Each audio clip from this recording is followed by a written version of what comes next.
दिया गया है क्वेश्चन नंबर 1 मिला हुआ है आपको। यहाँ पे देखो क्या सवाल है कि पानीपत के तृतीय युद्ध में किसने मराठों को हराया था। Who defeated the Marathas in third battle of Panipat. किसने हराया था, जल्दी से करना और बताना है। अफगानों ने, अंग्रेजों ने, मुगलों ने या फिर रोहिलों ने। किसके द्वारा जो है देखो पानीपत के तृतीय युद्ध में जो है मराठों को हराया था। किसने जो है मराठों को हराया था पानीपत के तृतीय युद्ध में। तो यह देखो यहाँ पे अफगान लिखा हुआ है, ठीक है, यहाँ पे ब्रिटिश नहीं है, यहाँ पे अफगान लिखा हुआ है। तो अफगानों ने देखो हराया था, सबको याद रखिएगा किसने हराया था, तो अफगानों ने हराया था। यह युद्ध कब हुई थी, तो यह युद्ध देखो हुई थी 1761 में, ठीक है। जिसमें विजयी कौन हुए थे, तो अफगान हुए थे। किसके किसके बीच हुआ था, तो सबको याद रखना, यह देखो हुआ था अहमद शाह अब्दाली, ठीक है। पूछा जाता है किसके किसके बीच हुआ, तो अहमद शाह अब्दाली एंड मराठों के बीच हुआ था, ठीक है, जिसमें सदाशिव राव भाव जी ने भाग लिया था। अहमद शाह अब्दाली और मराठों के बीच में हुआ था, जिसमें अहमद शाह अब्दाली विजयी हुआ था। सबको इसको ध्यान में रखनी है। चलिए अगला सवाल पे बढ़ेंगे। अगला सवाल यहाँ पे देखो आपका दिया गया, यह सवाल है कि गुरु नानक का उत्तराधिकारी कौन है। Who is the successor of Guru Nanak. Guru Angad, गुरु रामदास, गुरु अर्जुन या फिर गुरु हरगोविंद। निम्न में से वह कौन है जो कि गुरु नानक का उत्तराधिकारी हुआ। निम्न में से गुरु नानक जी के उत्तराधिकारी कौन थे, तो गुरु नानक के जो उत्तराधिकारी हुए वो है देखो गुरु अंगद, ठीक है। क्या हो गया राइट आंसर, तो ऑप्शन ए गुरु अंगद। सबको ध्यान में रखेंगे क्या होता है आंसर, तो ऑप्शन ए हो जाएगा। चलो अगला सवाल पे बढ़ेंगे। अगला सवाल यहाँ पे देखो आपका दिया गया यह है कि लाहौर की संधि 1846 ईस्वी में निम्न में से किसके बीच हुई थी। The treaty of Lahore 1846 AD was between which of the following. Sikh और अंग्रेज के बीच में, मैसूर व अंग्रेज के बीच में, कर्नाटक व मैसूर के बीच में या फिर जाट व अंग्रेजों के बीच में। जो लाहौर की संधि हुई, कब हुई थी लाहौर की संधि, तो याद रखेंगे यह हुई थी 1846 में। तो जो लाहौर की संधि 1846 में हुई, यह किसके किसके बीच हुई थी, तो यह देखो हुई है आपका सिख और अंग्रेजों के बीच में। यह हुई है देखो सिख और ब्रिटिश के बीच में। क्या हो गया आंसर, तो ऑप्शन ए सिख और अंग्रेज, सिख और ब्रिटिश। चलिए अगला सवाल पे बढ़ेंगे। अगला सवाल यहाँ पे देखो दिया गया है कि तारों के मध्य दूरी ज्ञात करने की इकाई है। What is the unit of finding distance between stars. Stellar mile या फिर नेक्स्ट में देखो कॉस्मिक किलोमीटर। अगला में है देखो गैलेक्टिक इकाई या फिर प्रकाश वर्ष। जो तारों के मध्य जो दूरी है, तारों के बीच की दूरी जो है किसके द्वारा ज्ञात करा जाता है। तारों के बीच की दूरी जो है हम लोग किससे निकालते हैं, तो तारों के बीच की दूरी जो है इसको देखो प्रकाश वर्ष के द्वारा ज्ञात किया जाता है। इसको जो है प्रकाश वर्ष के द्वारा निकाला जाता है। प्रकाश वर्ष किसकी इकाई है पूछा जाता है, तो प्रकाश वर्ष याद रखना दूरी की इकाई है, ठीक है। चलो अगला सवाल पे बढ़ेंगे। अगला सवाल यहाँ पे आपको देखो दिया गया, यह क्वेश्चन है कि ज्वालामुखी से सबसे अधिक कौन सी गैस निकलती है। What gas comes out from the most of a volcano, from a volcano, the most from a volcano. जल वाष्प, हीलियम, सल्फर डाइऑक्साइड या फिर कार्बन डाइऑक्साइड। जो ज्वालामुखी है, ज्वालामुखी से सबसे अधिक कौन सी गैस निकलती है, ज्वालामुखी के द्वारा सबसे अधिक निकलने वाली गैस कौन सी है। तो ज्वालामुखी से जो सबसे अधिक गैस निकलती है यह है देखो जल वाष्प, यह है वाटर वेपर। क्या हो गया आंसर, तो ऑप्शन ए वाटर वेपर, जल वाष्प, ठीक है यहाँ तक। चलो अगला सवाल पे बढ़ेंगे। अगला सवाल यहाँ पे देखो दिया गया है, क्या क्वेश्चन है आपका कि निम्न में से कौन सा सबसे गहरा सागर है। याद रखिएगा सागर पूछा है, ठीक है। Which of the following is the deepest सागर, यहाँ पे होना चाहिए था डीपेस्ट ओशियन नहीं, डीपेस्ट सागर होगा। दक्षिण चीन सागर, बेरिंग सागर, भूमध्य सागर या फिर जापान सागर। निम्न में से सबसे गहरा सागर कौन सा है, निम्न में से वह कौन सा सागर है जो कि सबसे गहरा सागर है। तो वह सागर कौन सा है, तो वह सागर है देखो आपका दक्षिण चीन सागर। जो दक्षिण चीन सागर है ये याद रखेंगे, यह जो है सबसे गहरा सागर है, ठीक है। अब यही अगर देखो आपसे यहाँ पे सबसे गहरा महासागर पूछ देगा तो इसमें आंसर क्या करोगे, तो इसमें आपका आंसर हो जाएगा देखो प्रशांत महासागर। इसमें जो आपका आंसर हो जाएगा पैसिफिक ओशियन, ठीक है। चलिए अगला सवाल पे बढ़ेंगे। अगला सवाल यहाँ पे देखो दिया गया, यह क्वेश्चन है आपका कि ग्रेट बैरियर रीफ कहाँ स्थित है। Where is the Great Barrier Reef located. प्रशांत महासागर में, हिंद महासागर में, भूमध्य सागर में या फिर अटलांटिक महासागर में।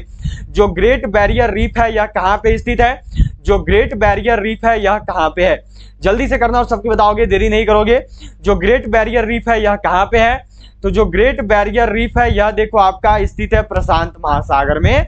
यह देखो आपका स्थित है पैसिफिक ओशियन में। तो क्या हो गया आंसर, तो इसका जो राइट आंसर है वो हो गया ऑप्शन ए, ठीक है। चलो अगला सवाल देखेंगे। अगला सवाल यहाँ पे देखो आपका दिया गया है, क्या सवाल है यहाँ पे कि निम्न में से किसे विश्व का चीनी का कटोरा कहा जाता है? Which of the following is known as the sugar bowl of India? हवाई द्वीप समूह, क्यूबा, भारत या फिर फिलीपींस? निम्न में से किसे जो है देखो विश्व का चीनी का कटोरा कहते हैं? विश्व का चीनी का कटोरा कौन कहलाता है? विश्व का चीनी का कटोरा किसको कहा जाता है?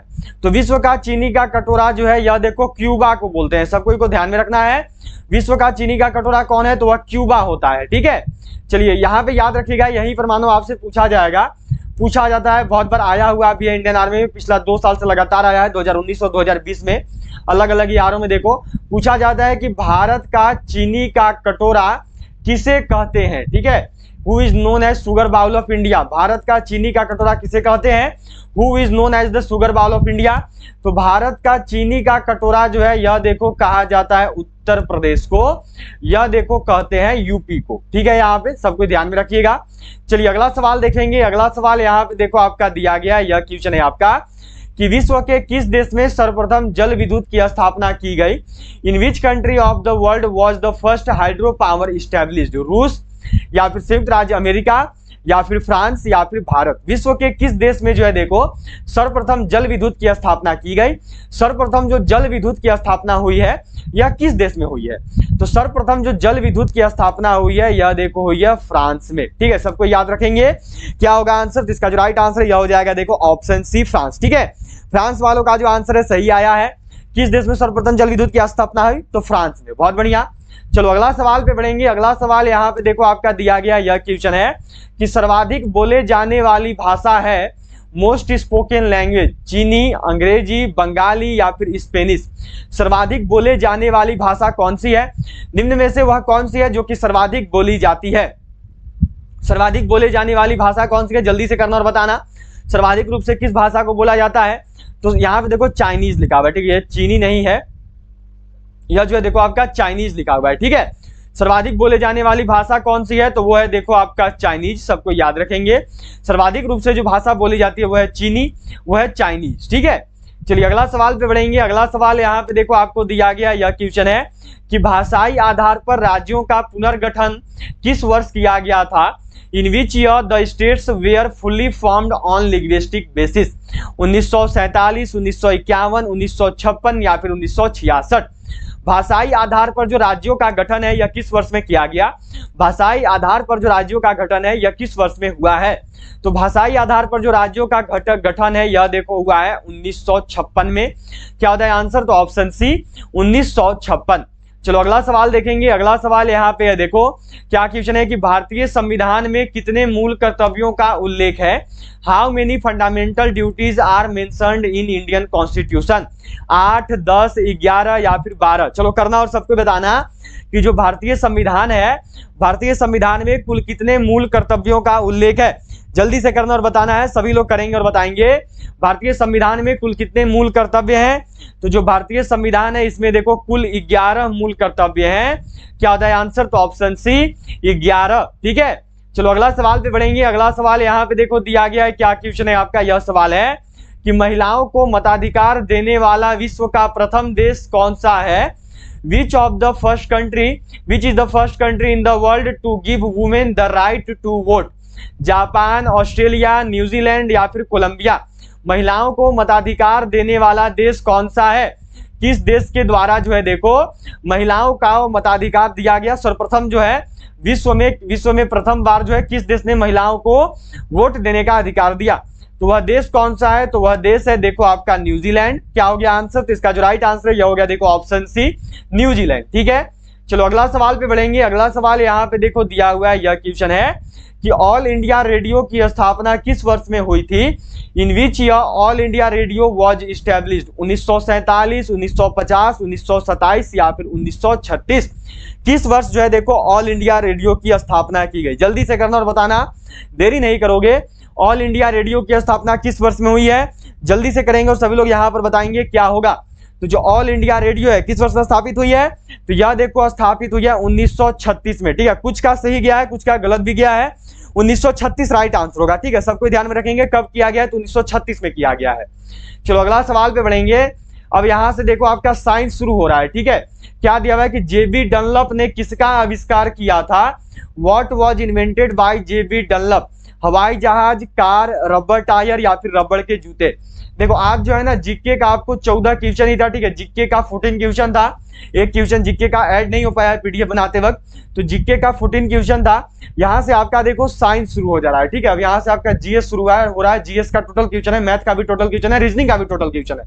केवल जीके में दिक्कत हुआ था क्वेश्चन टाइप तो क्या बात है, पर देखो वो ऐड नहीं हो पाया पीडीएफ बनाते वक्त। जेपी डनलप ने किसका आविष्कार किया है? तो इनके द्वारा देखो आविष्कार किया गया रबर टायर का। क्या होता है आंसर? तो ऑप्शन सी रबर टायर, ठीक है। चलो अगला सवाल देखेंगे। अगला सवाल यहाँ पे देखो दिया गया, यह सवाल है कि वर्णांधता वाले व्यक्ति को लाल रंग दिखाई देगा। Will a person with colour blindness see red? Yellow, blue, green या फिर पर्पल? बताना है यहाँ पे कि जो वर्णांधता वाला व्यक्ति है उसको जो लाल रंग है कैसा दिखाई देगा। जल्दी से करोगे सभी लोग बताओगे यहाँ पर आपका राइट आंसर क्या होगा, तो जल्दी से करिए और सबको बताइए। वर्णांधता वाला जो व्यक्ति है जिसको कलर ब्लाइंडनेस होता है उसको लाल रंग कैसा दिखाई देगा? तो एक दिन पहले ही मैंने आपको इसका कॉम्बिनेशन बताया था। लाल रंग वाले व्यक्ति को देखो हरा दिखाई देता है, ठीक है। क्या हो गया आंसर? तो ऑप्शन सी हरा दिखाई देगा। जिसको कलर ब्लाइंडनेस है उसको जो लाल रंग है वो कैसा दिखाई देगा? तो वह देखो हरा दिखाई देगा, ठीक है। चलिए अगला सवाल पे बढ़ेंगे। अगला सवाल यहाँ पे देखो दिया गया है, क्या क्वेश्चन है कि सर्वप्रथम प्रयोगशाला में जीन का संश्लेषण करने वाले वैज्ञानिक हैं। Who was the first scientist to synthesize gene in the laboratory? Mendel, Darwin, Watson एवं क्रिक या फिर खुराना? निम्न में से किसके द्वारा जो है देखो सर्वप्रथम प्रयोगशाला में जीन का संश्लेषण किया गया? जीन का संश्लेषण सर्वप्रथम जो है किस वैज्ञानिक ने किया है? तो जीन का संश्लेषण करने वाले जो वैज्ञानिक है, प्रथम वैज्ञानिक, वो कौन है? तो वो है देखो खुराना। क्या होता है आंसर? तो इसका राइट आंसर हो गया ऑप्शन डी। अच्छा इनका पूरा नाम क्या है? ठीक है, सभी का आंसर तो हो गया, यहाँ पे खुराना हो गए, लेकिन इनका पूरा नाम क्या है? तो पूरा नाम याद रखोगे, पूरा नाम है इनका देखो यहाँ पे हरगोविंद खुराना, ठीक है। सबको याद रखेंगे इनका पूरा नाम क्या है, तो वो है देखो हरगोविंद खुराना, ठीक है। चलिए अगला सवाल पे बढ़ेंगे। अगला सवाल यहाँ पे है देखो कि निम्न में से प्रोटोजोआ जनित रोग है। Which of the following is a protozoan disease? Malaria, पेचिस, अतिभार या फिर डी में दिया हुआ है ऑल ऑफ दीज। निम्न में से कौन सा ऐसा है जो कि प्रोटोजोआ की वजह से होता है? निम्न में से प्रोटोजोआ जनित रोग कौन सा है? प्रोटोजोआ की वजह से होने वाला रोग कौन सा है? जल्दी से करना और सबकी बताना इस क्वेश्चन का राइट आंसर क्या होगा। तो प्रोटोजोआ के द्वारा होने वाला जो रोग है यह है देखो ऑल ऑफ दीज, ठीक है। ऑल ऑफ दीज, ये सारे के सारे रोग जो हैं, जो मलेरिया, पेचिस और अतिभार हैं, ये सारे के सारे जो है यह देखो होते हैं प्रोटोजोआ की वजह से। सबको ध्यान में रखेंगे, ठीक है। चलिए अगला सवाल पे बढ़ेंगे। अगला सवाल यहाँ पे देखो आपका दिया गया, यह क्वेश्चन है कि निम्न में से किसमें सबसे अधिक कार्बोहाइड्रेट है? Which of the following has the most carbohydrates? गेहूं, जौ, चावल या फिर मक्का? निम्न में से कौन सा ऐसा है जिसमें सबसे अधिक कार्बोहाइड्रेट है? निम्न में से किसमें जो है देखो सबसे अधिक मात्रा में कार्बोहाइड्रेट पाया जाता है? जल्दी से करना और बताना, देरी नहीं करोगे, जल्दी जल्दी सब कुछ करते चलेंगे। तो बताइए जल्दी से क्या होगा। निम्न में से किसमें जो है सबसे अधिक कार्बोहाइड्रेट पाया जाता है? तो वह जिसमें सबसे अधिक कार्बोहाइड्रेट है वो है देखो आपका चावल, ठीक है। जो चावल है इसमें देखो सबसे अधिक मात्रा में जो है कार्बोहाइड्रेट मौजूद होता है, ठीक है। चलिए अगला सवाल पे बढ़ेंगे। अगला सवाल यहाँ पे चावल हो गया सबका, ठीक है।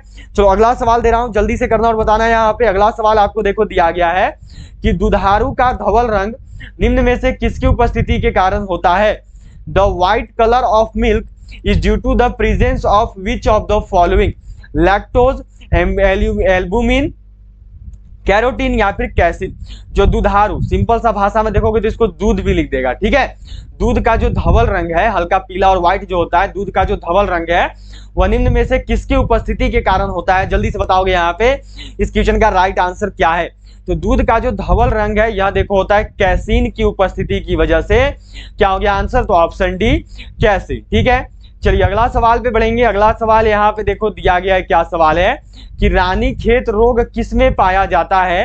Ranikhet disease is found in? भेड़ में, गाय में, पोल्ट्री में या फिर कुत्ते में? चलो जल्दी से करना और बताना कि जो रानीखेत रोग है, जो रानीखेत डिजीज है, यह किसमें पाया जाता है? इसका राइट आंसर क्या होगा? जो रानीखेत रोग है, जो रानीखेत डिजीज है, यह किसमें पाया जाता है? तो यह देखो पाया जाता है पोल्ट्री में, ठीक है। यह किसमें पाया जाता है? तो यह देखो पाया जाता है पोल्ट्री में, मतलब कि ये मुर्गियों में होता है, मुर्गों में होता है, ठीक है। अब ये किसकी वजह से होता है? तो यह होने का कारण है देखो वायरस, ठीक है। रानीखेत डिजीज किसकी वजह से होता है? तो ये होता है देखो वायरस की वजह से। सबको इस चीज को जरूर ध्यान में रखोगे। चलो अगला सवाल पे बढ़ेंगे। अगला सवाल यहाँ पे देखो आपका दिया गया है। क्या सवाल है आपका कि रक्त का थक्का बनने में कौन सा विटामिन सहायक होता है? Which vitamin helps in blood clotting? Vitamin A, vitamin C, vitamin E या फिर विटामिन के? रक्त का थक्का बनने में निम्न में से कौन सा विटामिन सहायक है? वह कौन सा विटामिन है जो कि रक्त का थक्का बनने में मदद करता है? जल्दी से करना और सबके बताना है इस क्वेश्चन का सही आंसर क्या होगा। तो रक्त का थक्का बनने में जो विटामिन सहायक है ना, वह विटामिन है देखो विटामिन के। क्या हो गया आंसर? तो ऑप्शन डी विटामिन के। ठीक है, चलिए अगला सवाल पे बढ़ेंगे। अगला सवाल यहाँ पे है देखो कि मनुष्य के पेट में उपस्थित अम्ल है acid present in human stomach is HNO3, H2CO3, HCl या फिर H2SO4। मनुष्य के पेट में निम्न में से कौन सा अम्ल उपस्थित होता है? जो मनुष्य का पेट है उसमें निम्न में से कौन सा अम्ल होता है? चलो जल्दी से करना और बताना। मनुष्य के पेट में निम्न में से कौन सा अम्ल उपस्थित होता है? तो जो मनुष्य का पेट है उसमें जो अम्ल पाया जाता है वो अम्ल है देखो आपका HCl, जिसको एक भाषा में हाइड्रोक्लोरिक अम्ल भी बोलते हैं। ठीक है, चलिए हो गया यहाँ पे ऑप्शन सी। अगला सवाल देखेंगे। अगला सवाल यहाँ पे देखो दिया गया है कि जब किसी ठोस को गर्म करने पर सीधे ही गैस में परिवर्तित हो जाता है तो इस प्रक्रिया को क्या कहते हैं? What is the process called when a solid is directly converted into gas on heating? संघनन, वाष्पीकरण, ऊर्ध्वपातन या फिर विसरण? करना और बताना है कि जब किसी ठोस को गर्म करेंगे तो जब किसी ठोस को गर्म करने पर सीधे ही गैस में उसका परिवर्तन हो जाता है, यह किस प्रक्रिया के कारण होता है? तो यह जो है देखो आपका होता है ऊर्ध्वपातन की वजह से, या आपका होता है देखो सब्लिमेशन की वजह से। क्या हो गया आंसर? तो ऑप्शन सी। चलो अगला सवाल देखेंगे। अगला सवाल यहाँ पे देखो आपका दिया गया है। यह सवाल है कि ताप के केल्विन पैमाने पर जल का क्वथनांक है। What is the boiling point of water on the kelvin scale of temperature? 100 degree kelvin, 273 degree kelvin, 373 degree kelvin या फिर 212 डिग्री केल्विन? कितना होता है यहाँ पर बताना है देखो कि तापमान के केल्विन पैमाने पर जो है जल का क्वथनांक कितना है। याद रखेंगे तापमान का केल्विन पैमाना बोला है, मिस मत करिएगा। तापमान के केल्विन पैमाने पर जो आपको यहाँ पे बताना है, तो चलो पहले आप सबका आंसर आएगा, उसके बाद ही मैं करने जा रहा हूं। तापमान के केल्विन पैमाने पर जल का क्वथनांक कितना होता है? जल्दी से करो, अगर बताओगे क्या आंसर आ रहा है। तो इसका आंसर देखो होगा ऑप्शन सी। ठीक है, लगभग का सी आया है, बहुत ही बढ़िया। जिनका भी सी है उनका आंसर सही है। ठीक है, 373 डिग्री केल्विन होता है, सबको ध्यान में रखोगे। चलो अगला सवाल यहाँ पे आपको देखो दिया गया है। यह सवाल है आपका कि पहाड़ों पर पानी निम्न तापमान पर उबलने लगता है। Water on mountains start boiling at the following temperature? 100 degree से कम होने पे, या फिर 100 डिग्री से अधिक होने पे, या फिर 100 डिग्री होने पे, या फिर नन ऑफ दिस। अब याद रखेंगे ये सेल्सियस में है। ठीक है, पूछोगे कि इसका मात्रा क्या है, तो सेल्सियस है या डिग्री सेल्सियस में है। क्या होगा? पहाड़ों पर पानी जो है निम्नलिखित तापमान पर उबलने लगता है। पहाड़ों पर पानी जो है कितने तापमान पर उबलने लगता है? तो पहाड़ों पर जो पानी है यह देखो 100 डिग्री सेल्सियस से कम तापमान पर ही उबलने लगता है। क्या हो गया आंसर? तो ऑप्शन ए 100 डिग्री सेल्सियस से कम तापमान पर ही जो है यह उबलने लगता है। ठीक है, चलो अगला सवाल देखेंगे। अगला सवाल यहाँ पे देखो आपका दिया गया है। यह सवाल है कि पानी की बूंदों का तेलीय पृष्ठों पर चिपकने का कारण है the reason why water droplets stick to oily surface is? आसमंजक बल का अभाव, या फिर पृष्ठ तनाव, या फिर आपस में नहीं मिल सकते, या फिर तेल की अपेक्षाकृत जल हल्का होता है? क्या होगा? पानी की बूंदों का जो है देखो तेलीय पृष्ठों पर चिपकने का कारण क्या है? पानी की बूंदें जो है तेलीय पृष्ठों पर क्यों चिपक जाती हैं? ये जो है यहाँ पे सब कुछ करोगे बताओगे। तो ये क्वेश्चन देखो आपके लिए जो है आज का होमवर्क है। ठीक है, इसका आंसर जो है आप सभी कमेंट बॉक्स में करोगे बताओगे। तो जाओ कमेंट बॉक्स पर इस क्वेश्चन का आंसर करो, किस क्वेश्चन का जो है राइट आंसर क्या होगा। ठीक है, इसका आंसर आप सबको होमवर्क में बतानी है। चलो अगला सवाल यहाँ पे देखो आपका दिया गया है। क्या सवाल है कि चलती गाड़ी में बैठे आदमी की ऊर्जा होगी। What will the energy of a man sitting in a moving vehicle? गतिज, स्थितिज, गतिज व स्थितिज दोनों, या फिर डी में दिया हुआ है देखो शून्य। चलती हुई गाड़ी में जो व्यक्ति बैठा हुआ है उस आदमी में कौन सी ऊर्जा होगी? उस आदमी पर जो है कौन सी ऊर्जा लागू होगी? जल्दी से करना और बताना है। यहाँ पे हमारी आर्मी परीक्षा की जो नई ई बुक है वह देखो लॉन्च कर दी गई है। इस ई बुक में जो है देखो आपका army, general duty, women military police, tradesman, technical, nursing assistant, clerk सभी के लिए ये जो है आपका ई बुक होने वाला है। जो भी जीके जीएस आपका देखो आता है इंडियन आर्मी में, वो हर एक जीके जीएस आपको इस बुक में दी गई है। ये जो बुक है इसमें देखो आपका 3200 प्लस क्वेश्चन है, 3000 क्वेश्चन और बाकी जो आपका नोट पॉइंट दिया हुआ है, तो करीब करीब देखो 3200 प्लस हो जाता है। और यह जो ई बुक है यह देखो आपका हिंदी और इंग्लिश दोनों लैंग्वेज में आता है, ठीक है। तो किसी भी लैंग्वेज में पढ़ाई करते हो कोई दिक्कत नहीं है, आपका बहुत ही बेहतरीन ई बुक जो आपके लिए होने वाला है। यह ई बुक देखो आपका, इसको पढ़ लो बस, कुछ और पढ़ने की जरूरत नहीं है। 2022 में प्रश्न यहीं से होंगे, बिल्कुल नया पैटर्न पर है पूरा जीके जिसका निचोड़ है। यह आपको 199 नहीं केवल 90 रुपए में दिया जा रहा है।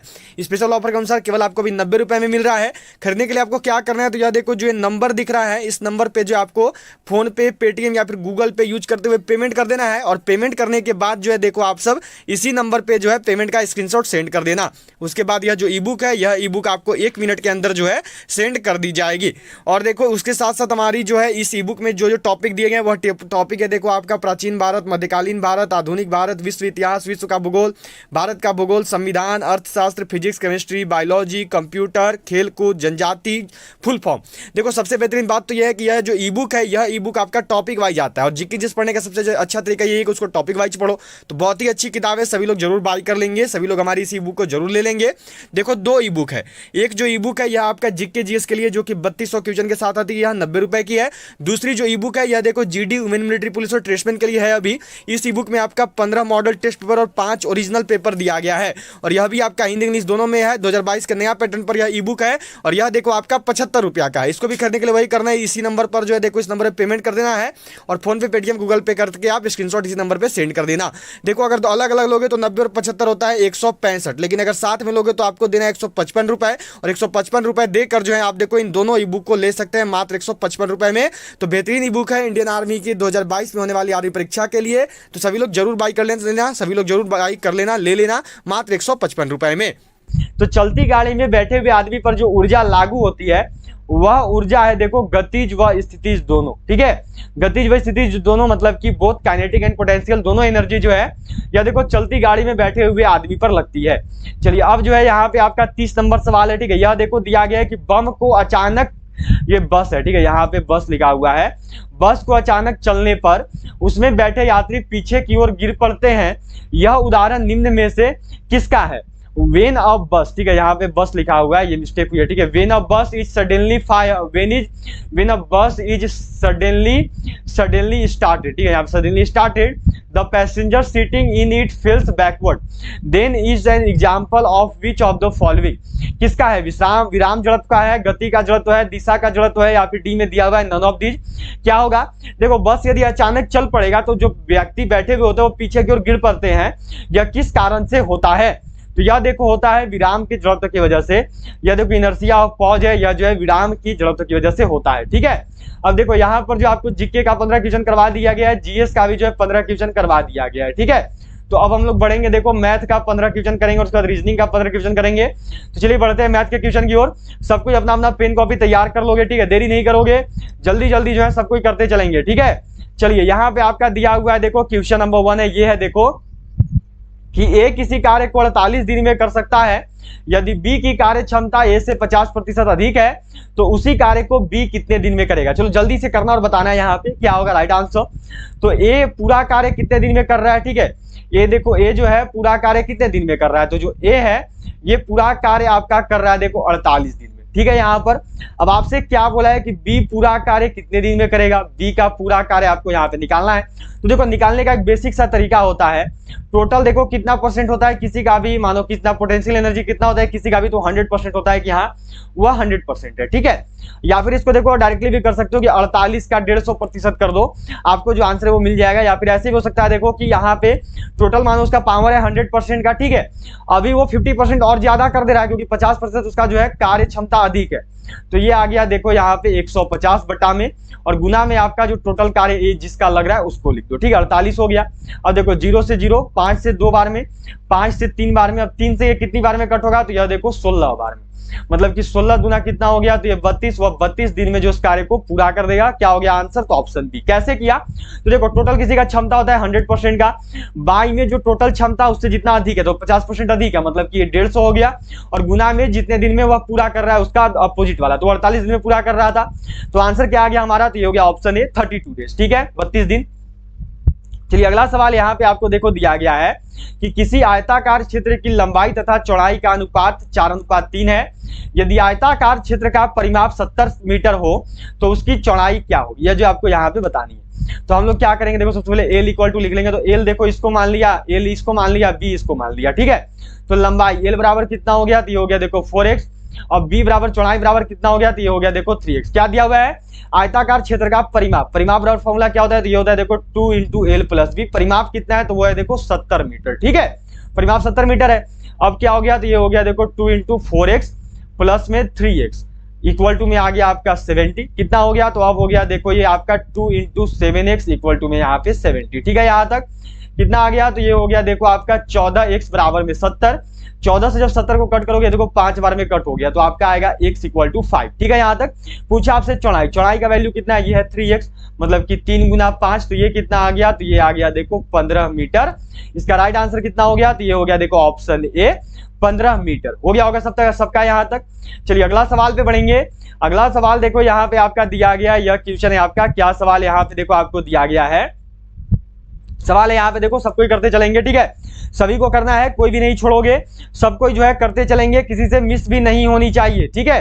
क्या दिया हुआ है देखो कि एक वस्तु का जो अंकित मूल्य है वह 650 रुपए है, एक ग्राहक इसके लिए 585 रुपए देता है, छूट प्रतिशत क्या है, यह जो आपको यहाँ पे बताना है कि छूट प्रतिशत कुल कितना है।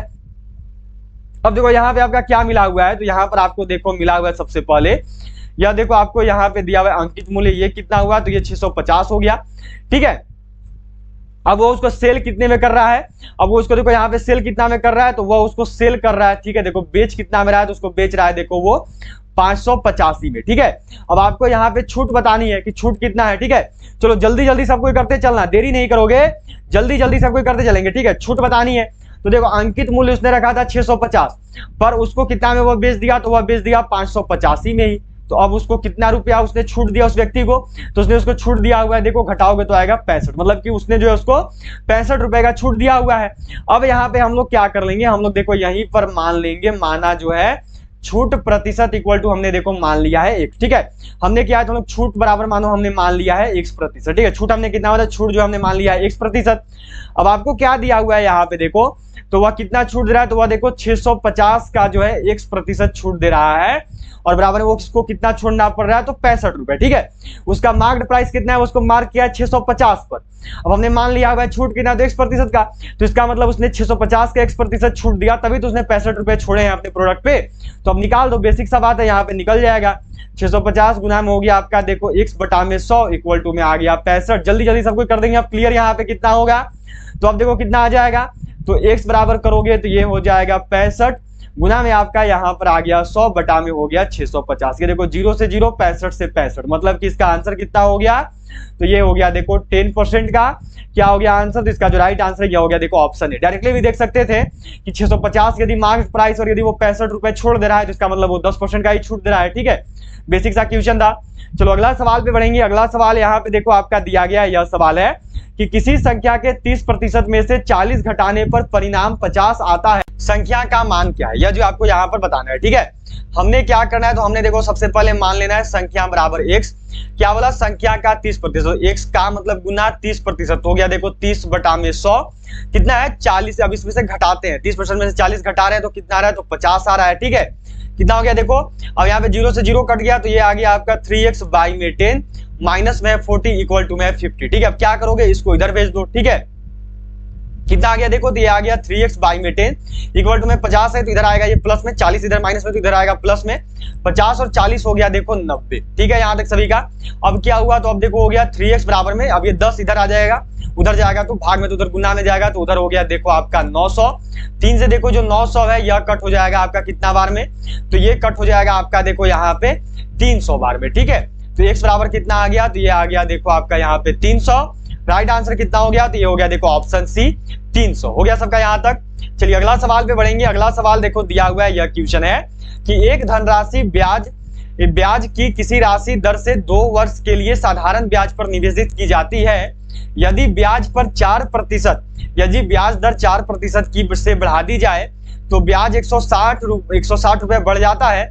निवेशित की गई धनराशि क्या है, ठीक है। आपको देखो सबसे पहले तो यहाँ पे टी दे दिया, टी है 2 वर्ष, ठीक है। फिर आपको आर दे दिया, आर कितना है तो आर देखो आपको मिला हुआ है यहाँ पे 4%। अब आपको देखो एसआई मिला हुआ है, एसआई कितना है तो एसआई जो है यह देखो आपको दिया हुआ है यहाँ पे 160। ठीक है, आपको निकालना है तो आपको देखो पी निकालना है, पी इक्वल टू वॉट। ठीक है, पी बराबर फॉर्मूला क्या होता है तो पी बराबर देखो फॉर्मूला होता है आपका 100 इंटू में एसआई और बाई में हो जाता है देखो आपका आर इंटू में टी।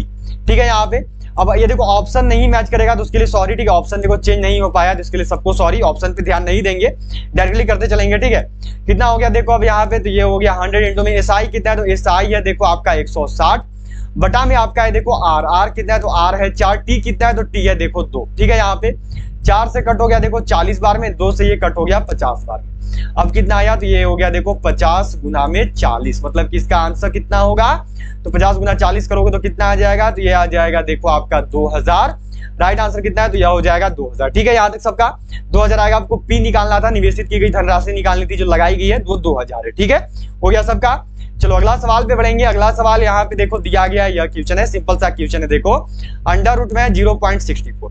देखो बनाने का बहुत सारा तरीका है, दशमलव हटाओगे नीचे 100 लगा के वैसे भी कर सकते हो, पर बेसिक सा टर्म है। देखो 64 कितना का स्क्वायर होता है तो 64 जो है आपका देखो 8 का स्क्वायर होता है, 8 का वर्ग होता है। ठीक है, दशमलव जो ब्रैकेट के अंदर है 2 अंक के बाद दशमलव था तो ब्रैकेट के बाहर आते वो 1 अंक के बाद दशमलव लग जाएगा, मतलब कि राइट आंसर कितना है तो ये हो गया देखो 0.8।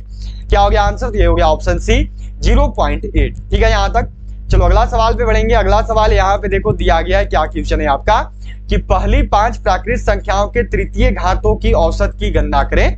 Calculate the average of the third power of the first 5 natural numbers. कैसे बताओगे, क्या बोला है देखो यहाँ पे हमें निकालनी है देखो औसत। ठीक है, औसत निकालनी है। क्या बोला है कि पहली 5 प्राकृत संख्या वो कौन सी होती है तो वो होती है देखो 1, अगला होता है 2, अगला होता है 3, फिर होता है 4, फिर होता है 5। ठीक है, प्रथम 5 प्राकृत संख्याओं के तृतीय घातों मतलब कि का थर्ड पावर, तो यहाँ पे तृतीय घात लगा दो, यहाँ मतलब कि क्यूब लगा दो इनके ऊपर। ठीक है, का औसत, औसत कैसे निकालते हो तो जो संख्याएं दी गई उनको जोड़ के बटा में कुल संख्या, तो बटा में कुल संख्या कितनी है तो 1 2 3 4 5 संख्या है। ठीक है, तो 5 हो गया। अब 1 का क्यूब कितना हो गया, 1 हो गया, 2 का क्यूब 8, 3 का क्यूब 27, 4 का क्यूब 64 और 5 का क्यूब हो गया आपका देखो 125। ठीक है, बटा में 5। अब चलो जल्दी से करना और बताना यहाँ पे कितना आएगा, सभी को जो है आंसर करना है, देरी नहीं करोगे। ठीक है, चलो जल्दी जल्दी करते चलो सब कोई। अब चलो फाइनल करो, मैंने यहाँ तक हिंट कर दिया, अब आपको बताना है। तो देखो जब इनको जोड़ोगे ना तो आपका आएगा देखो यहाँ पे 225 बटा में 5। ठीक है, 5 से देखो 5 चौका 20 और फिर 5 पचे 25, मतलब कि राइट आंसर कितना हो गया तो ये हो गया देखो 45। क्या हो गया सही आंसर तो ये हो गया ऑप्शन बी 45 45 हो गया सबका। 45 वालों का आंसर सही है, 45 वालों का आंसर सही आ रहा है। ठीक है, चलो अगला सवाल यहाँ पे देखो दिया हुआ है कि एक कुर्सी का क्रय मूल्य 3000 रुपए में वार्षिक 6% विक्रय 6% की हानि पर किया जाता है। एक कुर्सी का क्रय जो है 3000 रुपए में विक्रय 6% हानि पर किया जाता है, उसका विक्रय मूल्य कितना है। ठीक है, आपको विक्रय मूल्य बोला है तो यहाँ पर क्या करेंगे तो हम लोग देखो निकाल लेंगे विक्रय मूल्य बराबर, विक्रय मूल्य बराबर जल्दी से विक्रय मूल्य निकालोगे तो देखो उसको क्या किया है वो 3000 में खरीदा है। फॉर्मूला क्या होता है, फॉर्मूला सिंपल सा है, क्रय मूल्य गुना में जो लाभ हानि हुआ उसके बाद बटा में आपका 100 हो जाता है। तो देखो क्रय मूल्य हो गया गुना में, अब देखो कॉस्ट प्राइस हो गई मल्टीप्लिकेशन में। अब देखो आगे कितना है, हानि हो रहा है 6% का, तो इसका मतलब वो उसको 92% पे बेच रहा है, तो परसेंट हटाएंगे तो नीचे कितना आएगा तो नीचे आ गया देखो बटा में 100। ठीक है, यहाँ पे देखो 0 से 0 कट गया, अब कितना हो गया तो 3 दूनी 6 और 9 तिया आपका कितना हो गया तो ये हो गया देखो यहाँ पे 9 तिया हो गया 27। ठीक है, 3 दूनी 6 और फिर आपकी होगी 9 तिया 27, तो आपका राइट आंसर कितना आएगा तो यह देखो आ रहा है 2760। ठीक है, सबको याद रखेंगे। अच्छा यहाँ पे देखो 6% सॉरी 6% की हानि हो रही है, मैं मिस्टेक कर रहा हूँ, आप सबका सही जा रहा है, 6% की हानि हो रही है तो यहाँ पर 94 होगा। ठीक है, यहाँ पे 94 होगा क्योंकि 6% की हानि हुई है, मैंने मिस्टेक किया उसके लिए सॉरी। 9 चौका की चरतिया कितना होता है 12 होता है। ठीक है, चरतिया कितना हो गया 12 हो गया, 1 किया कैरी तो ये आ गया यहाँ पे 8, मतलब कि राइट आंसर आएगा देखो आपका 2820। इस क्वेश्चन का जो सही आंसर ये हो गया ऑप्शन बी। आप सबका सही था, मैं मिस्टेक कर रहा था, 2820 जो सही होगा, बहुत ही बढ़िया। चलो अगला सवाल यहाँ पे देखो आपका दिया गया है, यह क्वेश्चन है आपको देखो कि 3 मित्रों की औसत आयु 10 वर्ष है, यदि ये देखो यहाँ पे मिस्टेक हुई है। ठीक है, यहाँ पे 23 वर्ष लिखा हुआ है। ठीक है, 3 मित्रों की जो औसत आयु है वो 23 वर्ष है, यदि चौथे मित्र की आयु को जोड़ लिया जाए तो भी औसत 23 वर्ष बना रहता है, तो चौथे मित्र की आयु कितनी है, यह जो है यहाँ पे बतानी है। सबसे पहले बड़ा वाले के साथ चलेंगे। तो देखो 4 मित्र है, चौथे मित्र की भी आयु जुड़े तब पर भी औसत कितना है, तो 23 वर्ष का ही है। अब माइनस में कर दो 3 मित्रों का औसत आयु, तो 3 गुना में उनका भी औसत आयु कितना रह रहा है, 3 फ्रेंड्स का भी, तो वो भी 23 ही रह रहा है। तो 3 गुना 23 माइनस में अब कितना हो गया, तो ये दोनों में जो आपका 23 है, ठीक है। तो क्या करते हैं 23 को कॉमन ले लेते हैं। अब यहाँ पे बचेगा 4 और फिर इस वाले में बचेगा 3, 4 माइनस 3 हो गया। अब कितना हो गया, तो यह देखो 23 गुना में 1, मतलब कि राइट आंसर कितना आएगा, तो यह देखो 23 ही हो गया। इस प्रकार जो सही आंसर है वो हो गया ऑप्शन बी 23। ठीक है यहाँ तक। चलिए अगला सवाल पे बढ़ेंगे। अगला सवाल यहाँ पे देखो आपको दिया गया, यह सवाल है यहाँ पे देखो कि 21 चॉकलेटों, यदि 21 चॉकलेटों 5:2 के अनुपात में साझा किया जाता है तो छोटे हिस्से में चॉकलेटों की संख्या क्या होगी, यह जो आपको यहाँ पर बताना है। ठीक है, अब देखो यहाँ पे आपको क्या दिया हुआ है, तो यहाँ पे आपको जो अनुपात मिला हुआ है 5:2 का। ठीक है, आपको अनुपात कितना दिया हुआ है, तो 5:2 का है। अब आप यहाँ पे क्या करो ना, आप जो है यहाँ पे निकाल लो, देखो सिंपल सा अनुपातिक योग, क्योंकि जब भी ऐसा क्वेश्चन है तो सिंपल सा अनुपातिक योग हम लोग निकाल लेते हैं। तो अनुपातिक योग कितना हो गया, तो यह देखो हो गया यहाँ पे 5 + 2 मतलब कि 7। ठीक है यहाँ तक सबका। अब आपको क्या बोला है, तो आपसे देखो पूछा है छोटा भाग वाला। ठीक है, आपसे छोटा भाग ही पूछा है ना, तो चलो जल्दी जल्दी सबको करते चलोगे, देरी मत करना। कितना आएगा, जल्दी जल्दी सबको करिए। तो आंसर आने लगा है सबका, सबको आंसर देंगे। देखो छोटा भाग, छोटा वाला भाग कितना है, तो यह है देखो 2, या तो यहाँ पे 2 आ गया।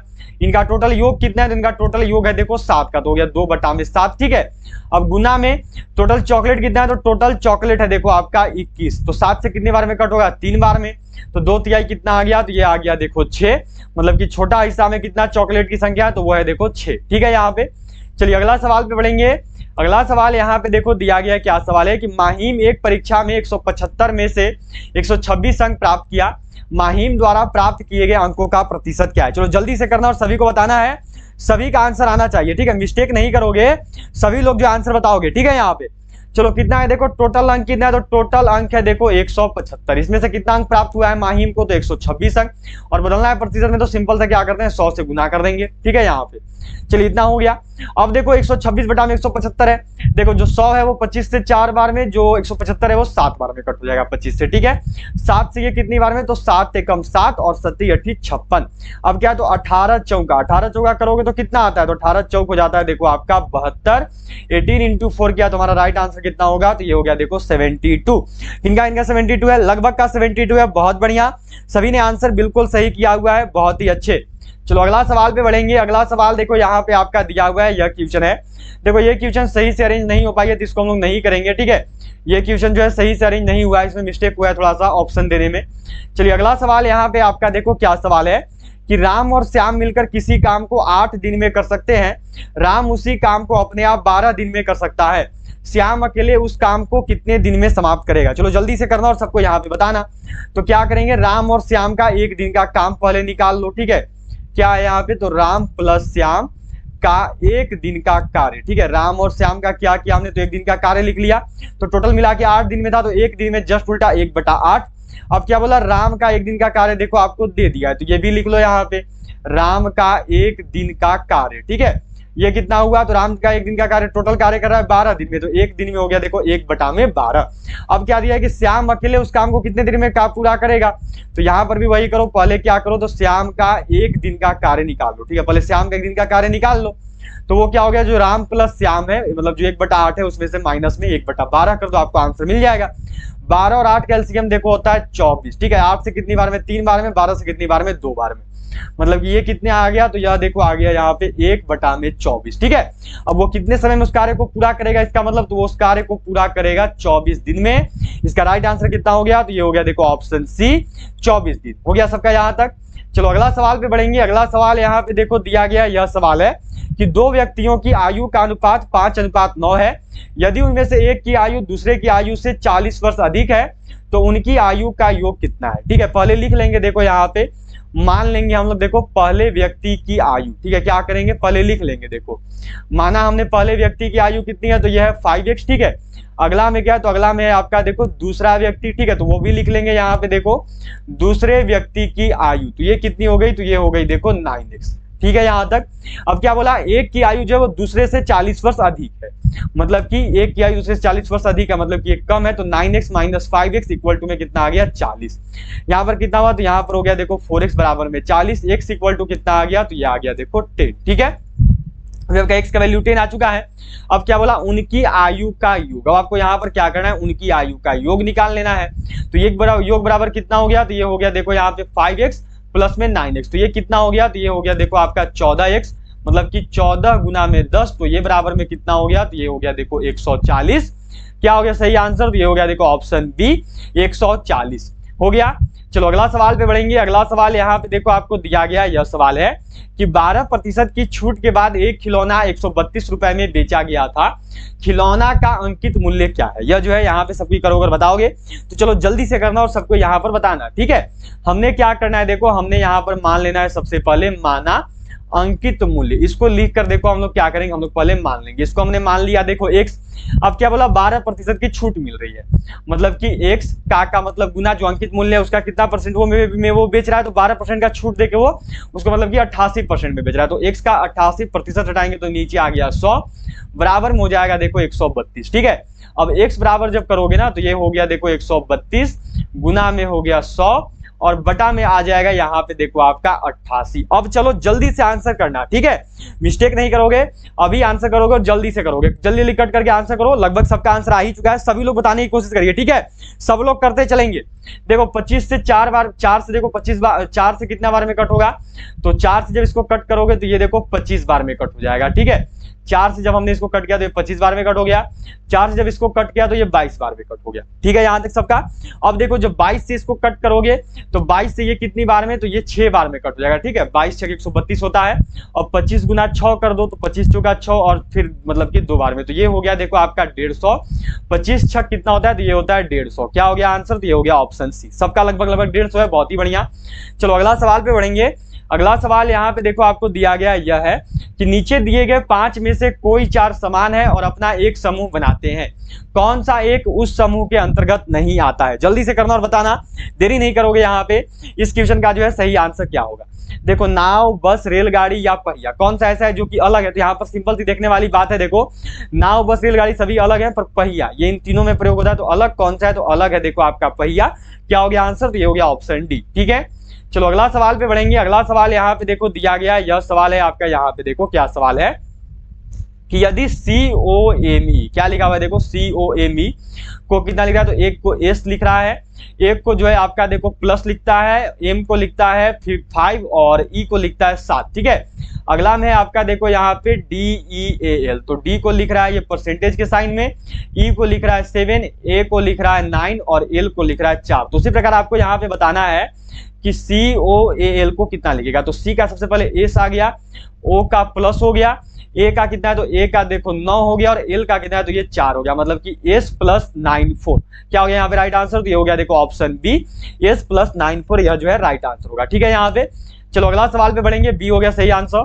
अगला सवाल यहाँ पे देखो आपका दिया गया, यह सवाल है आपका देखो कि यदि मीडिया MEDIA, इसको कितना लिख रहा है, देखो M को लिख रहा है यहाँ पे N, E को लिख रहा है D, अगला में जो D है उसको लिख रहा है E, H को I को लिख रहा है देखो H और A को लिख रहा है B। क्या किया देखो, तो M के बाद प्लस आता है तो प्लस किया, E से पहले D आता है तो यहाँ पे माइनस किया, D के बाद E आता है तो प्लस किया, I के पहले H आता है तो यहाँ पे माइनस किया, A के बाद B आता है तो प्लस किया यहाँ पे, ठीक है। तो वही करेंगे हम लोग भी, देखो क्या करेंगे हम लोग, तो SOLEMN, ठीक है, यहाँ पे S में प्लस कर दो तो S के बाद क्या होता है, तो PQRST होता है।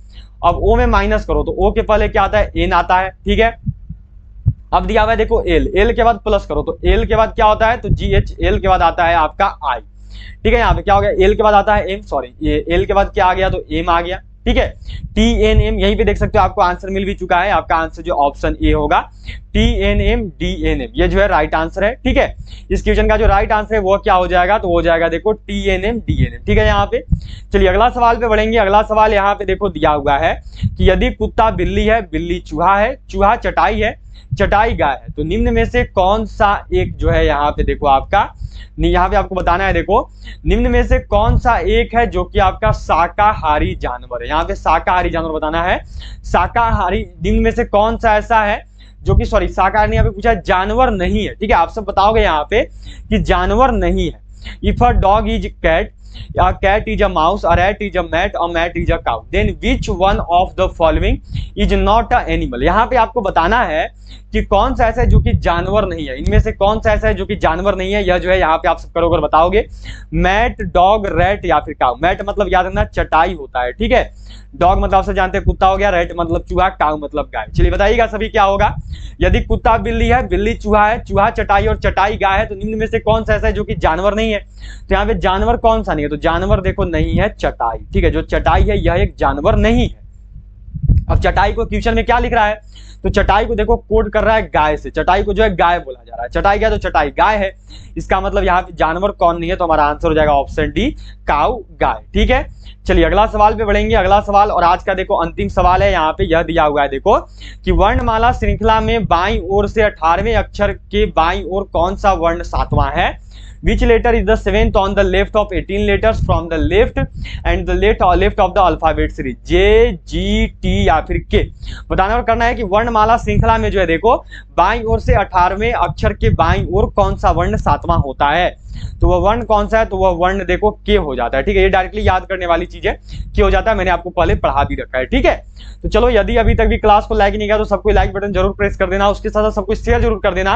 और यदि चैनल को सब्सक्राइब नहीं किया तो सभी लोग जो है सब्सक्राइब करके बेल आइकन को ऑल पर जरूर सेट कर दोगे। जाते जाते सभी लोग को जो इस क्लास का पीडीएफ है वह देखो टेलीग्राम ग्रुप में मिल जाएगा।